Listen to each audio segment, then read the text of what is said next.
मेरे प्यारे बच्चों, इसके पहले मैंने नागरिक शास्त्र के पहले चैप्टर लोकतंत्र में तुम्हें बताया था कि लोकतंत्र क्या है और मताधिकार की समानता, जिसमें हमने ये भी देखा था कि भारत में सभी वयस्क नागरिक जिनकी उम्र 18 वर्ष से अधिक की उम्र की हो उन्हें वोट देने का अधिकार प्राप्त है। और भारत के लोकतंत्र में समानताओं की बात भी कही थी। तो इस प्रकार हमने देखा था कि लोकतंत्र क्या है, कि लोकतंत्र वो है जो जिसका अर्थ होता है जनता का शासन, या दूसरे शब्द में हम कह सकते हैं कि जनता का जनता के लिए और जनता के द्वारा किए गए शासन को लोकतंत्र कहा जाता है। और भारतीय लोकतंत्र में समानता की चर्चा करते हुए हमने ये भी जाना था कि कानून की नज़र में हर व्यक्ति जो है वो समान होता है। हर व्यक्ति को सार्वजनिक स्थानों पर जाने की स्वतंत्रता होती है। छुआछूत को भी जो है दंडनीय अपराध घोषित किया गया है। परंतु इसके बावजूद भी भले ही कानून की नज़र में हर व्यक्ति समान है, लेकिन फिर भी अगर हम अपने आसपास के वातावरण पर गौर करते हैं तो हम पाते हैं कि अभी भी जो है हमारे देश में असमानताएं विद्यमान हैं। तो इसके पीछे क्या वजह हो सकती है? तो इसके पीछे सबसे पहला वजह जो हमें दिखता है वो है निर्धनता। निर्धनता एक बहुत बड़ी वजह है असमानताओं की, क्योंकि आज भी जो है हम अमीर लोगों के द्वारा गरीब लोगों पर जुल्म किया जाता है या उन्हें हीनता की दृष्टि से देखी जाती है। जैसे कभी हम बस में या ट्रेन में सफ़र करते हैं और छोटे छोटे बच्चों को झाड़ू करते हुए या कूड़ा चुनते हुए देख लेते हैं, तो हमें जो है उनको हम बहुत उपेक्षा भरी दृष्टि से देखते हैं। तो ये भी जो है एक असमानता का एक रूप होता है। दूसरा है जाति व्यवस्था। आज भले ही हम अपने बच्चों को शिक्षित कर रहे हैं, उन्हें उच्च शिक्षा दिलवा रहे हैं, लेकिन जब अपने संतानों के लिए वर या वधू खोजने की बात आती है तो हमें क्या है कि वो स्वजातीय में होनी चाहिए होती है। और इसको हम एक आपके ही पाठ्य पुस्तक में एक समाचार पत्रों में वैवाहिक विज्ञापन को दर्शाया गया है, जिसमें एक उदाहरण को दर्शाया गया है जिसमें देखो कि तीनों विभिन्न जाति के हैं।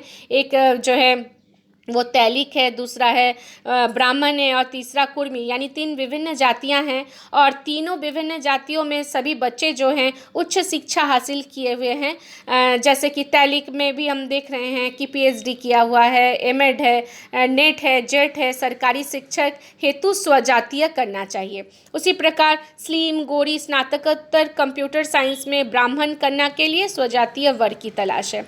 इंजीनियर के लिए स्वजातीय वधू चाहिए। यानी कि यहाँ पर हम क्या देख रहे हैं, ये तीनों में, यानी चाहे वो तैलिक हो, ब्राह्मण हो या कुर्मी हो, इन तीनों के लिए जो है भले ही वो उच्च शिक्षा हासिल कर लिए हो, लेकिन जब वर या वधू खोजने की बात आती है तो तीनों को किस में चाहिए वो वधू, वो स्वजातीय होनी चाहिए।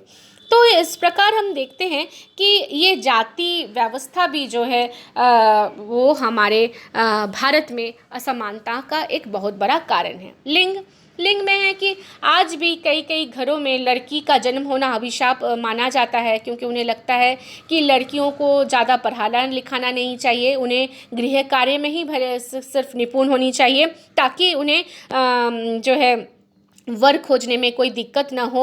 और इससे क्या होता है कि लड़कियां अगर बुद्धिमान भी है, प्रतिभाशाली भी है, तो उनका जो पढ़ना हो जाता है वो रुक जाता है और वो बेहतर शिक्षा प्राप्त करने के लिए या उच्च शिक्षा के लिए वो बाहर नहीं जा सकती है। तो इस प्रकार लड़के और लड़कियों में जो विभेद किए जाते हैं वो भी एक असमानता का बहुत बड़ा कारण है। तो इस प्रकार समाज में फैली निर्धनता, जाति व्यवस्था, लिंग, धर्म इत्यादि जो भी है वो भारत में फैली असमानताओं के ही रूप है।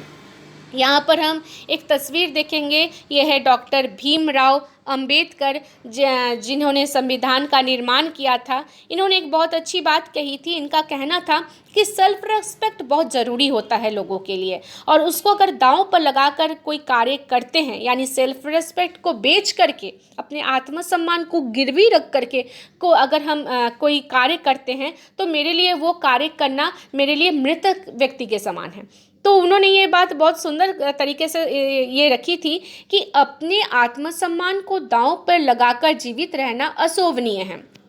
आत्मसम्मान जो है वो जीवन का सबसे ज़रूरी हिस्सा है। इसके बिना व्यक्ति नगण्य है। और आत्मसम्मान के साथ जीवन बिताने के लिए व्यक्ति को कठिनाइयों पर विजय प्राप्त करनी होती है। केवल कठिन और निरंतर संघर्ष से ही व्यक्ति बल, विश्वास और मान्यता प्राप्त कर सकता है।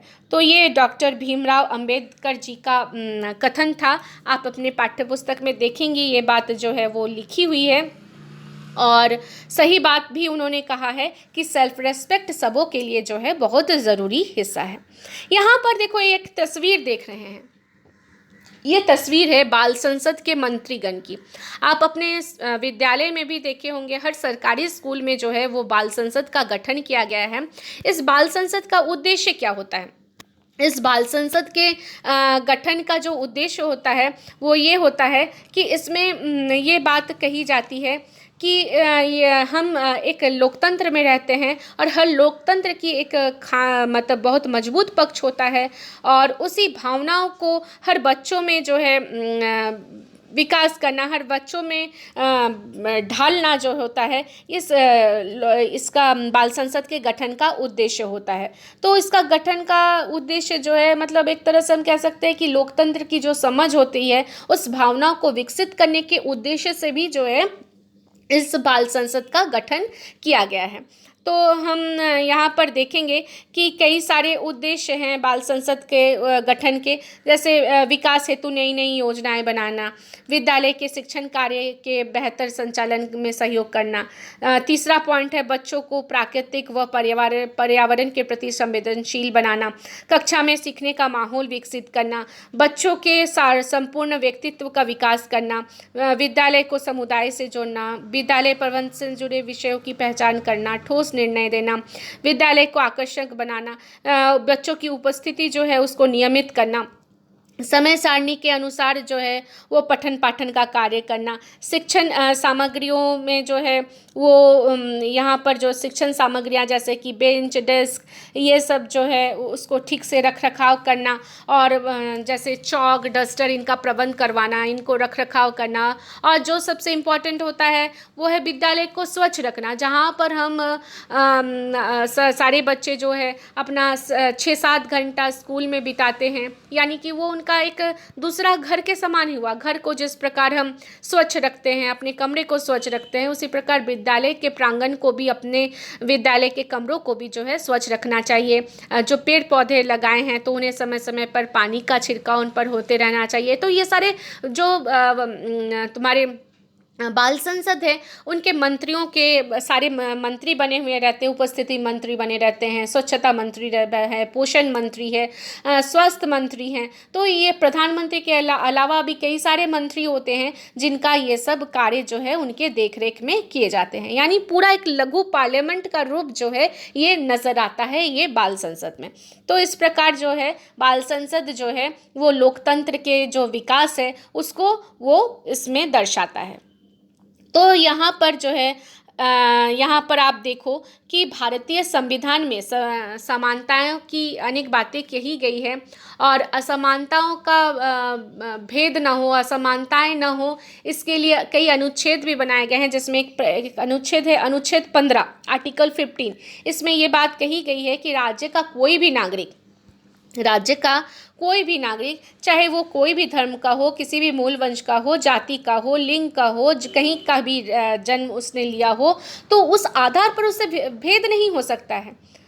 हम ये विभेद नहीं कर सकते हैं, उसके पर कोई टिप्पणी नहीं कर सकते हैं, उसको हम अपने समाज से नहीं निकाल सकते हैं। दूसरा है कि अगर वो कोई भी जाति का हो, लिंग का हो, जन्म स्थान का हो, किसी भी धर्म का हो, उसे हर सार्वजनिक भोजनालयों, होटलों, सार्वजनिक मनोरंजन के स्थानों जैसे सिनेमाघरों में उसे प्रवेश करने की अनुमति है, उसे हम रोक नहीं सकते हैं। या सरकार के द्वारा या राज्य निधि के से पोषित कोई अगर जनता के उपयोग के लिए कुआं का निर्माण किया गया हो, तालाब का निर्माण किया गया हो, स्नान घरों का निर्माण किया गया हो, सड़कें या सार्वजनिक मनोरंजन के स्थान जैसे पार्क वगैरह, या कोई जिसको हम कहते हैं नेशनल पार्क, ये सब जो है मतलब खोले गए हों, तो वहाँ पर कोई भी राज्य का नागरिक किसी भी धर्म का हो, किसी भी लिंग का हो, वो जो है वो बिल्कुल वो उसमें आ जा सकता है।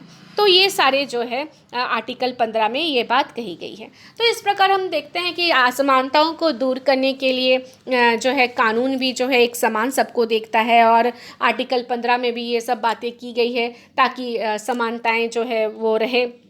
लेकिन कानून में ये सब बातें होने पर भी जो है हम देखते हैं कि फिर भी जो है असमानताएं जो है देखने को मिलती है। इसका कारण यही है कि जब तक लोगों में बदलाव नहीं होगा, जब तक लोग ये नहीं सोचेंगे कि हम भारतवासी एक हैं, भले ही हमारे धर्म अलग हो, हमारी जाति अलग हो, हमारा वर्ण अलग हो, लेकिन हम भारतवासी हैं, हम भारतीय हैं, जब तक ये बात वो अपने मन में समाहित नहीं करेंगे, अपने मन में नहीं लाएंगे, जब तक ये हम की भावना विकसित नहीं होगी, तब तक जो है ये असमानताओं को दूर नहीं किया जा सकता।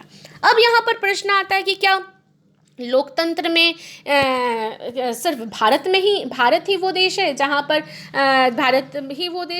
पर ये असमानताएं विद्यमान हैं? तो इसका जवाब यही होगा कि नहीं, भारत के अलावा कई और भी देश हैं जहाँ पर जो है असमानताएं देखने को मिलती है। इसका सबसे बड़ा उदाहरण है सबसे विकसित देश कहलाने वाला संयुक्त राज्य अमेरिका।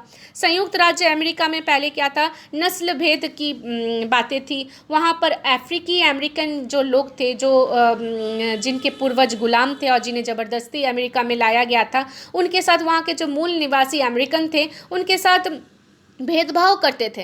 रंग भेद भी चरम पर था, यानी गोरे और काले के बीच में विभेद थे। और ऐसे ही एक बात था कि 1 दिसंबर 1955 को रोसा पार्क्स, जो अफ्रीकी अमेरिकन महिला थी, वो काम करके दिन भर खट करके वो काम करके वो बस से लौट रही थी, और तभी किसी गोरे अमेरिकन ने उसे उस अपने स्थान से उठ जाने के लिए कहा, लेकिन उसने बिल्कुल उसकी बात नहीं मानी और अपना सीट नहीं छोड़ा। ये देखो बच्चों, यही वो लेडी हैं रोसा पार्क्स, जिनके एक विद्रोही तेवर, यानी इसका ये इनकार जो है एक आंदोलन का रूप धारण कर लिया। और जिस आंदोलन का नेतृत्व किसने किया? Doctor Martin Luther king junior. इन्हें अमेरिका का गांधी भी कहा जाता है, और 1964 में इन्हें नोबेल पुरस्कार से भी नवाजा गया है। विश्व शांति के लिए नोबेल पुरस्कार भी मिला है। तो इस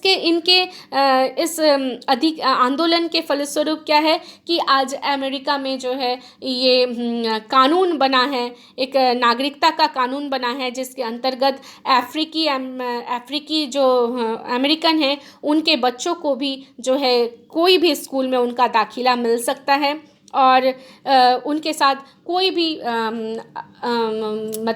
उनके साथ कोई भी असमानताएं नहीं कर सकती हैं। तो इस प्रकार जो है हर देशों में जो है वो असमानताएं देखने को मिली है, और उसके खिलाफ जो आंदोलन भी चला है वो आंदोलन कहीं कहीं सफल भी हुए हैं। तो इस प्रकार जो है एक बढ़िया लोकतंत्र के लिए समानताएं होना ज़रूरी होता है। व्यक्ति और समुदाय का स्वाभिमान और गरिमा तभी बनी रह सकती है जब इसके पास अपनी और अपने परिवार की ज़रूरतों को पूरा करने के लिए पर्याप्त संसाधन हो और उनके साथ कोई भेदभाव नहीं किया जाए। तो इस प्रकार हम देखते हैं कि ये नागरिक शास्त्र का पहला चैप्टर लोकतंत्र, जिसमें आज हमने भारत में असमानताएं, मानवीय गरिमा के मूल्य और बाल संसद, अन्य लोकतंत्रों में समानता के मुद्दों, इन पर हमने आज चर्चा की। तो मेरे बच्चों, अगर आपको ये मेरी पढ़ाई अच्छी लगी होगी तो इस चैनल को ज़रूर आप सब्सक्राइब कर लीजिएगा, क्योंकि आपको आगे की पाठ की जानकारी जो है इस चैनल के माध्यम से आपको प्राप्त होगी। तब तक के लिए आप सबों को जो है मैं धन्यवाद देती हूँ। Thank you.